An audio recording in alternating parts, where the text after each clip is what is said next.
अस्सलाम वालेकुम स्टूडेंट्स। आज हम एक्सरसाइज 1.1 का क्वेश्चन नंबर 5 अच्छे से समझेंगे, जो कि है find the complex number z। ठीक है, z आपने फाइंड आउट करना है, जबकि आपको इस तरह से क्वेश्चंस दिया गया है। ठीक है, आइए इसके सोल्यूशन की तरफ चलते हैं। क्वेश्चन नंबर 5 हमने लिख लिया है। अब देखें, क्वेश्चन नंबर 5 में आपने z मालूम करना है। जैसे कि मैंने आपको इंट्रोडक्शन वीडियो में बताया था कि z जो है उसे हम कहते हैं कॉम्प्लेक्स नंबर, यानी कॉम्प्लेक्स नंबर को हम z से रिप्रेजेंट करते हैं, और जिसके दो पार्ट होते हैं, एक होता है रियल और एक होता है इमेजिनरी। रियल जिसके साथ आई नहीं होता, और जिसके साथ आई होता है वो इमेजिनरी होता है, और जिसके साथ आई नहीं होता वो रियल होता है। तो कुछ इस तरह का रियल नंबर होता है। ठीक है, तो आप जो है आपने रियल नंबर की जो है ना जब आपने कॉम्प्लेक्स नंबर के जो है वो रियल पार्ट और इमेजिनरी पार्ट मालूम करना है कि एक्स और वाई है क्या।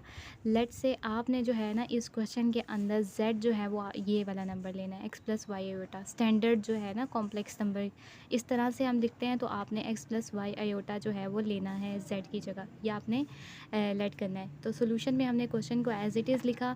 अब z की वैल्यू आपने लेट की है, ठीक है, क्योंकि हमें पता है कि z कॉम्प्लेक्स नंबर होता है जिसको हम इस फॉर्म में लिखते हैं।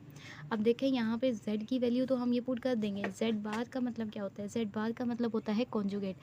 कॉन्जुगेट का मतलब ये है कि आपने जो है ना बार का मतलब कि आपने जो आई वाली टर्म होगी उसका साइन चेंज कर देना है, तो ये आपके पास z बार आ जाएगी।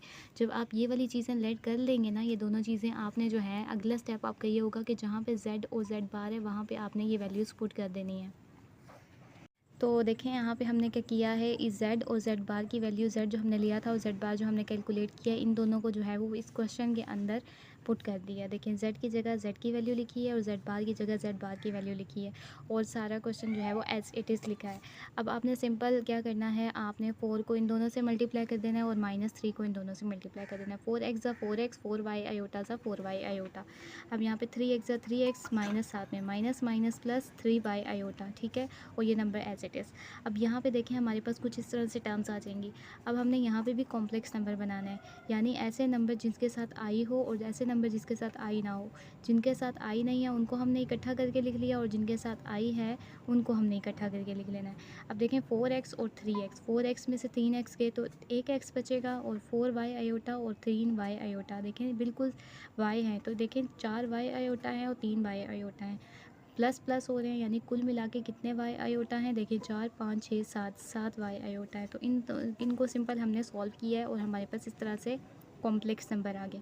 ये रियल नंबर है, ये इमेजिनरी है। तो आपने क्वेश्चन नंबर 4 की तरह ही सेम यहाँ पे भी रियल और इमेजिनरी बनाना है, और फिर हमने इक्वेट कर देना है। तो अब यहाँ पे देखें, ये जो नंबर है ये डिवाइड की फॉर्म में है। आज मैंने आपको बताया था कि जब भी हमारे पास डिवाइड में आई वाली टर्म आ जाती है ना, तो हम कॉन्जुगेट लेके मल्टीप्लाई और डिवाइड करके जो है इसको रियल और इमेजिनरी टाइप बनाते हैं। ठीक है, तो आपका नेक्स्ट स्टेप ये होगा कि नीचे जो टर्म होगी ना डिनोमिनेटर में, उसका कॉन्जुगेट कैलकुलेट करके उसको मल्टीप्लाई भी करेंगे और डिवाइड भी करेंगे। तो नेक्स्ट स्टेप में देखें आपने क्या किया है, जो डिनोमिनेटर का कॉन्जुगेट है, देखें 2 माइनस ए होता है, तो इसका कॉन्जुगेट क्या होगा, 2 प्लस ए होता है। उसको मल्टीप्लाई भी कर देना है और डिवाइड भी कर देना है। आपने जब मल्टीप्लाई और डिवाइड किया तो यहाँ पे 2 प्लस आयोटा हो जाएगा, यहाँ पे भी 2 प्लस आयोटा हो जाएगा। अब यहाँ पे दो फ्रैक्शन आ जाएंगी। फ्रैक्शंस को मल्टीप्लाई करने का तरीका ये है कि न्यूमरेटर न्यूमरेटर के साथ मल्टीप्लाई होगा, और डिनोमिनेटर के साथ मल्टीप्लाई होकर एक फ्रैक्शन बन जाएगा। अब यहाँ पे सिंपल आपने 1 के साथ ये पूरी ब्रैकेट लिखनी है, और -18 आयोटा के साथ भी 18 आयोटा के साथ भी ये वाली ब्रैकेट लिखनी है। अब सिंपल आपने मल्टीप्लाई कर देना है। अब ये देखें यहाँ पे ए प्लस बी और ए माइनस बी, ये वाला फार्मूला अप्लाई हो रहा है, ए प्लस बी और ए माइनस बी। जब आपको इस तरह की टर्म्स नज़र आ जाए और मल्टीप्लाई हो रही हो, तो पहली टर्म का स्क्वायर ले लेते हैं, दूसरी टर्म का स्क्वायर ले लेते हैं, बीच में माइनस का साइन, ये फार्मूला होता है। अगर आपको फार्मूला भूल गया तो 2 के साथ ये पूरी ब्रैकेट लिखें, माइनस आयोटा के साथ ये पूरी ब्रैकेट लिख के मल्टीप्लाई भी कर लेंगे, आंसर आपका सेम ही रहेगा जैसे हम ऊपर मल्टीप्लाई कर रहे हैं। यहाँ पे हमने जस्ट फार्मूला अप्लाई किया है। फार्मूला 2 को ए मान के 2 का स्क्वायर लिया है, आयोटा को बी मान के आयोटा का स्क्वायर लिया है, मिड में से माइनस का साइन है। अब देखें 1 2 सा 2, 1 के साथ ये पूरी ब्रैकेट मल्टीप्लाई होकर यही आ जाएगी। अब माइनस बाहर है तो अंदर ब्रैकेट के साइन चेंज होंगे, माइनस प्लस माइनस। 18 को 2 से मल्टीप्लाई किया 36, और आयोटा साथ में माइनस प्लस माइनस, 18 1 ज़ा 18, आयोटा आयोटा ज़ा आयोटा स्क्वायर। 2 का स्क्वायर 4 होता है, और माइनस आयोटा स्क्वायर। अगले स्टेप में आपको बस ये याद रखना है कि आयोटा स्क्वायर की वैल्यू होती है -1, तो नेक्स्ट स्टेप में आयोटा स्क्वायर की जगह -1 पुट किया हुआ है, यहाँ पे भी और यहाँ पे भी। इस आयोटा स्क्वायर की जगह -1 और इस आयोटा स्क्वायर की जगह -1 पुट किया है। सिंपल आप टर्म्स एज इट इज़ लिखेंगे। 18 1 से मल्टीप्लाई हो रहा है, लेकिन पहले आपने साइन मल्टीप्लाई करने हैं, माइनस माइनस प्लस, 18 1 ज़ा 18, 4 लिखेंगे। अब देखें माइनस और माइनस के दरमियान ब्रैकेट है, इट मीन्स कि दोनों मल्टीप्लाई होंगे, माइनस माइनस प्लस और 1 जो है वो बाहर आ जाएगा। अभी देखें ये इन दोनों के दरमियान प्लस है तो दोनों को प्लस करके 5 हो जाएगा। और यहाँ पे हमने क्या करना है, रियल नंबर्स को इकट्ठा लिखना है और आई वाली टर्म्स को इकट्ठा लिखना है। 2 और 18 जो है वो 20 हो जाएगा। प्लस माइनस माइनस करना आपने, माइनस से 36 में से 1 आयोटा गया तो 35 आयोटा बच जाएंगे साइन ग्रेटर वैल्यू का। अब यहाँ पे देखें आई वाली टर्म जो है वो डिनोमिनेटर से कैंसिल हो गई है, तो आपने क्या करना है 5 को भी 20 के नीचे लिख देना है और 35 को भी अलग अलग लिख देना है। अब यहाँ पे देखें दो नंबर कॉम्प्लेक्स नंबर इक्वल हो गए हैं, तो यहाँ रियल पार्ट के बराबर होगा और आई वाला पार्ट आई वाले पार्ट के बराबर होगा। अब यहाँ पे देखें x और ये रियल नंबर है और ये रियल नंबर है, दोनों कॉम्प्लेक्स नंबर बराबर है, इट मीन्स कि रियल पार्ट के बराबर होगा, आई वाला पार्ट आई वाले पार्ट के बराबर होगा।